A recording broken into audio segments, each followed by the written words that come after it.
My goal was to get to the UFC. When I was fighting, yeah, I wanted to do well because you want to put the Asian community, you do want to get it out there. I think I was doing all right. Done it again, a fantastic win.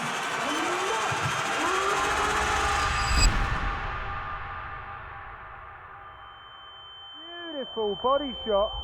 Oh, Bradley Scott saying, I really have to finish him here.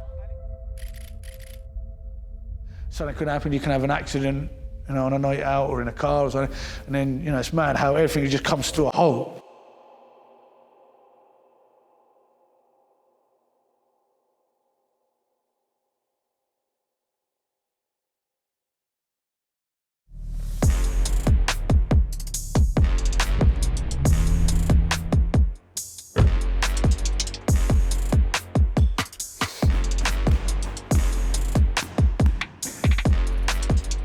Again, go here, one, leg kick, here, shooting in, leg.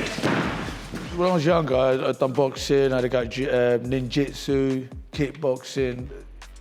Did have a couple of lads like be racist towards me. And then the same boys come round and they want to like fight me and everything like that, do you know what I mean? And my old man, I remember, like, you know what Asians are like, so he went in the kitchen, gets a meat cleaver, runs out, like, you know what I mean, you want to come and have it with my son and everything, they just run off. You got here, you got this position here, we can do the pick up, so here, pick it up. Snap it out. Coming in, hold on. You don't realise fighting is different to pumping weights and everything like that, because you're a big guy, it doesn't really mean nothing. So, you know, you think, oh, I can take these smaller guys on. Next thing you know, you're getting humbled. Mum and Dad didn't like it. You know what I mean? He's gone mad. You know what I mean? And then obviously when my ears were getting cauliflowered and they're like, look at the state, and then my uncles would be around and my dad would be like, look at the state of his ears, and then I've got my dad and my uncles going on at me. And I was like, oh, I've got to go. I'm just legging it out of the house quickly.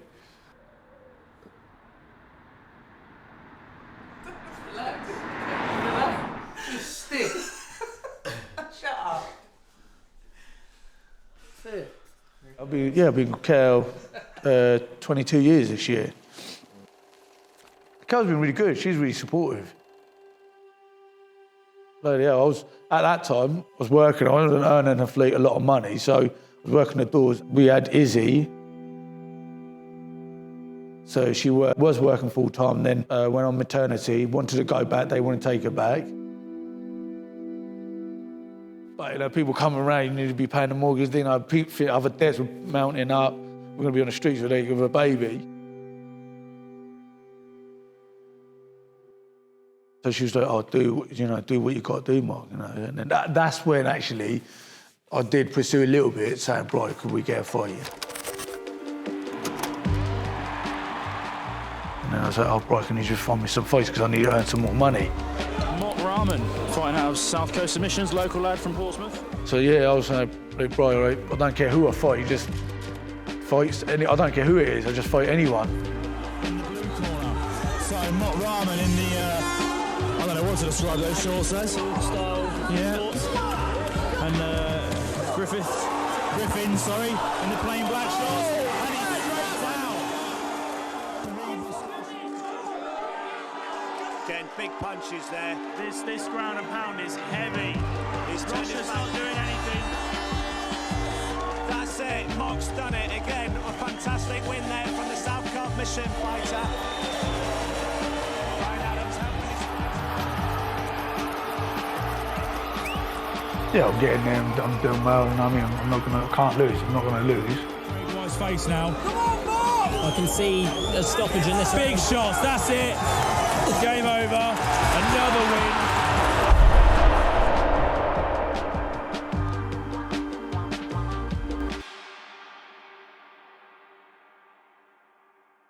And when you lose, you know what I mean, you're like, oh, shit.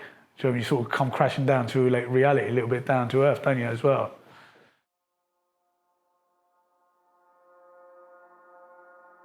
My goal was to get to the UFC. And Phil was fighting in the UFC, like Tom and all that, so we was all under the same management. And then I went over to Dubai, Walked in, I come in the gym and then Bryce said, do you want to fight Brad Scott? Yeah. Oh no, Cage Warriors. And I was like, yeah, let's go for it. Mok Rahman versus Brad Scott, Cage Warriors, Dubai, March 16. You know, you land, you get to the hotel.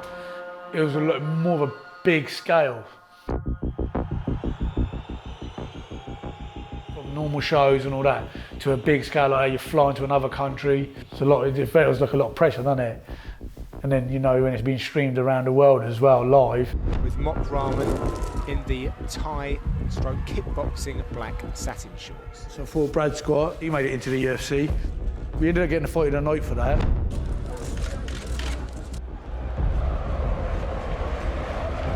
Welterweight contest scheduled for 3 5-minute rounds.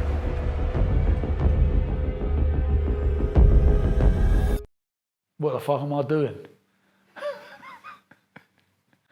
I ain't gonna lie to you, I was. Every fight, yeah, you think, oh, fucking hell. But you always get nervous, don't you? He's not losing his balance and he's retracting every strike straight back to his head. I think I was doing all right. Soon to see the fire in Rahman's belly. You know, but like Brad said, he goes, fucking hell, Mark. You know, at the first round, you see him, you know, when he catches me with that overhand. Oh, and a big fantastic right hand by Scott, and he's following up. Yeah, Mok trying to get back to his feet. He just caught me on the third round, caught me with that nice body shot. As Mok Rahman looks to turn it up a little bit. Step round, boom.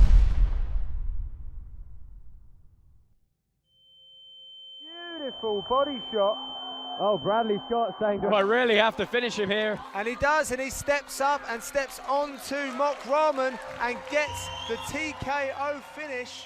Wow, what a fantastic... And that's where I lost my eye. Went back to the bed, I was like rubbing my eyes. I can't see out of my eye properly. But maybe I just put it down to bruising, and then we flew back. So I said to Brian, I'm just going to go to the walking unit just to get it checked. That's when they had that eye machine. And they said, oh, can you see a house at the end of the path? I'm like, what house? And then they moved it to that side. I was like, fucking hell, that house. That's when I was like, yeah, you need to go to hospital.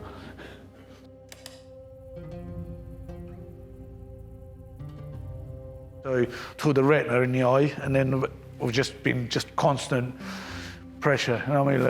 That one, I've got a big tube in it, see it?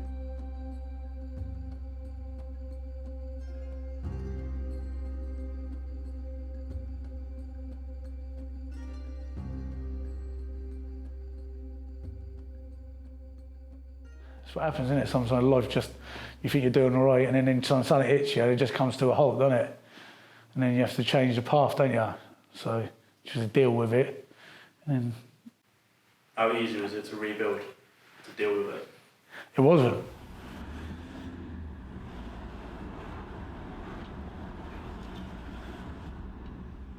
You do, yeah. You get fake friends, people, people just, you know, there when you're doing well, but when you're not doing well, they're nowhere to be seen.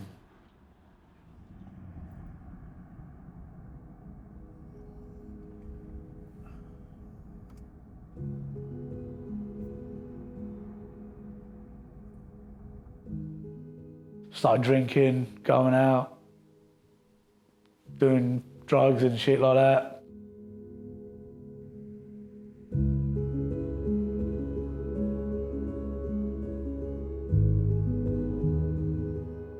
It just turned into an arsehole, to be honest. You know what I mean? Starting fights outside, starting on doorman, you know, depending on what crowd I went out with. And then the wife was like, well, this ain't you. This ain't, you know what I mean? This ain't the Mok. So everyone knows, you know, you just turn it into an arsehole. A couple of times, and then I just literally, then one day I just thought, yeah, what the fuck am I doing?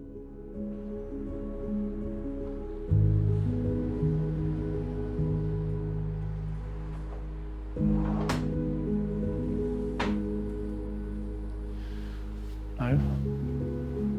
But I think over the years I accepted it a little bit better. It's been all right. Now I'm teaching the kids.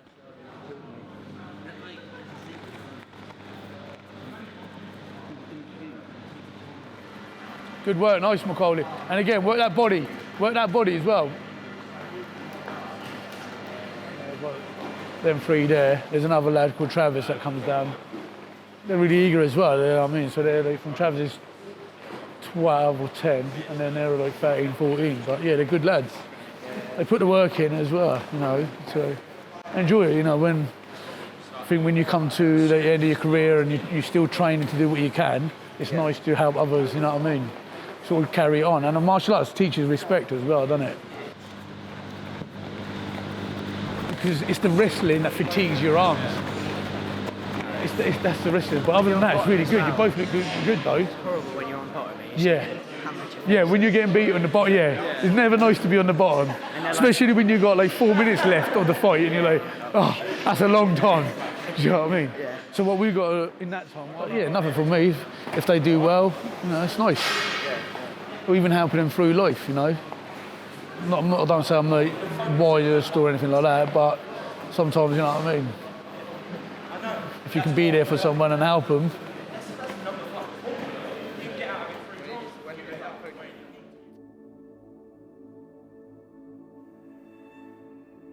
Now, as I've got older and going through what I did, people want to know you when you're somebody or getting to be someone. But when you haven't got a lot, then people sort of disappear. And so all I think now, I just think the only people you want to like care about and look after are the ones that'll always be there for you no matter what. You know, you can, even if you're the poorest person, you've got nothing. As long as they're there for you, that's what means, you know what I mean? It means everything, you know.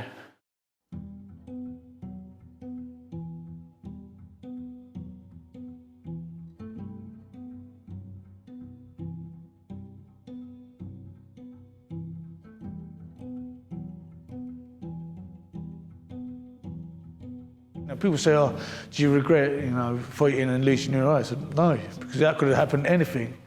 No, I don't look back. It is what it is. You know? I don't regret it. I'll do it again. You know what I mean? If it happened, I'll do it again.